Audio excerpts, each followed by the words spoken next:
Do you know in your very bodies, every day your body is changing because cells are dying and new cells are being created within the chemical system of your body? A lot of people don't even know that. Every day you're a different person. People don't know that. You change your clothes 2-3 times a day, don't you? Women change their hairstyles and even the color of their hair. Don't you change your jobs from time to time? Some people change their citizenship. They leave here and they go to the United States or Canada and become citizens of that country. Some people even change their religion. But yet still, when it comes to political change, there is this fear of change. But why should you change in 2010 even though you didn't do it in 2007? Because in 2010, my friends, if you do not change, it will be the last train to San Fernando. If you don't take this train, there will never be another train. And therefore, this is your last chance for you, your children, your community, and your country to ensure equitable, just, even qualitative development so that all of us can benefit from the resources of our society and of our land. And that all of us should be able to enjoy the best standard of living available to us. I can speak on a number of issues this evening, but obviously I don't have the time because there are so many pressing issues. In the 43 years of PNM governance, or I should say misgovernance, and the enormity of the revenue resources they have had during that period of time, there is not one area, and I say so not because I am being dishonest, there is not one area of life in this country which you are satisfied.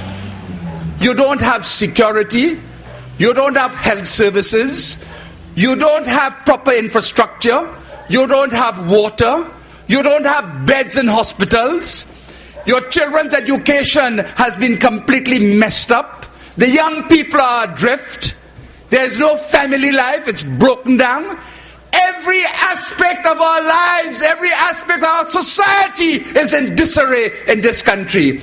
And 43 out of the 54 years since 1956, the PNM have been in charge. Whom do you blame for this? Who is to blame? Clearly, somebody must take the blame, and logically, the only organization you can blame is that organization that has governed or misgoverned this country for 43 out of 54 years.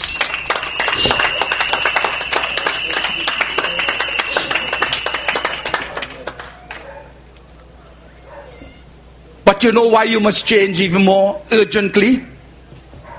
We have at the helm of this government a man who has gone completely bananas.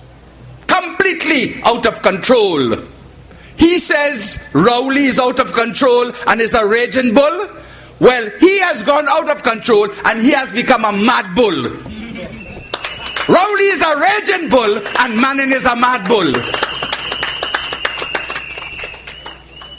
For this man to spend $1 billion on 2 summits, and for the Minister of Foreign Affairs to have the brass face to advertise in successive weekend papers the benefits that we have derived from these 2 summits, is not only laughable, it is worse than that. You should be shedding tears for that woman. I hope you all saw the adverts. Long advertisements saying how we have been able to establish relationships with this country and that country and the other country, as if we had not done that years ago in terms of our diplomatic missions abroad.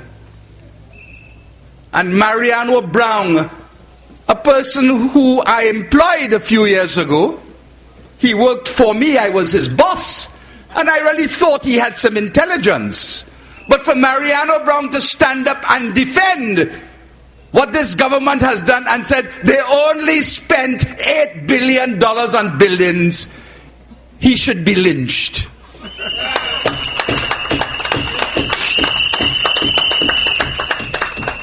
And the $8 billion they spent on buildings, all of them are empty except one. The Prime Minister's residence. That's the only one that is filled.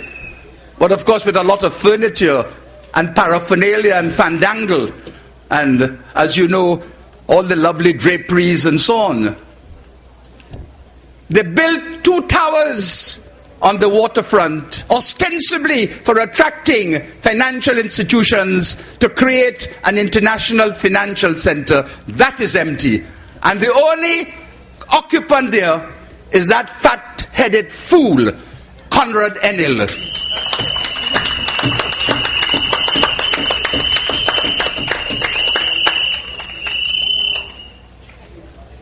My friends, I want you to take this election extremely seriously. Because if you don't take it seriously, you may very well find on May the 25th that the country is saddled once more with a corrupt, incompetent administration, with a madman at the helm. Because if Manning wins the next election, if you believe he is behaving badly now, then you will see what kind of man he really is. I would like to exhort you, I would like to entreat you to ensure that we put Herbert Volney as your next representative. Because Herbert Volney, in his judicial robes, dispensed justice with compassion. Kennedy Swarat Singh, in his pastoral robes, did not even dispense what he was supposed to be dispensing. This erstwhile priest, who only left the priesthood very recently, must account to you for his sudden affluence and for all of the expensive properties that he owns today in this country. Let him explain that. How did he come about to be the owner of all of these expensive properties? A man who was a priest with vows of celibacy